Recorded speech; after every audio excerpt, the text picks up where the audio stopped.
योग शुरू करने के पहले हम योग के बारे में जानेंगे कि योग क्या है।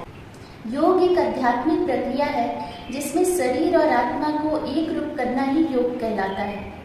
सवाल ये भी आता है कि योग की उत्पत्ति कैसे हुई, तो धार्मिक मान्यताओं में शिव को ही योग का जनक कहा जाता है और इसलिए शिव को आदि योगी के नाम से भी जाना जाता है। चलिए अब जानते हैं कि भारत में पहला योग दिवस कब मनाया गया था। तो भारत में पहला अंतर्राष्ट्रीय योग दिवस 21 जून 2015 को मनाया गया था। योग शब्द की उत्पत्ति संस्कृत शब्द युज से हुई है। युज का अर्थ होता है जोड़ना या एकजुट होना। अगर आप ये जानना चाहते हैं कि योग की उत्पत्ति किस देश से हुई थी, तो इसकी उत्पत्ति सबसे पहले भारत से हुई थी। उसके बाद ये अन्य देशों में भी फैल गया और ऐसा कहा जाता है कि योग की शुरुआत सभ्यता काल और पौराणिक काल से ही हो चुकी थी और भगवान शिव को योग का सबसे पहला गुरु माना जाता है। ऐसा माना जाता है कि योग करीब 2700 BC साल पहले के हिंदू घाटी सभ्यता की मानक देन है।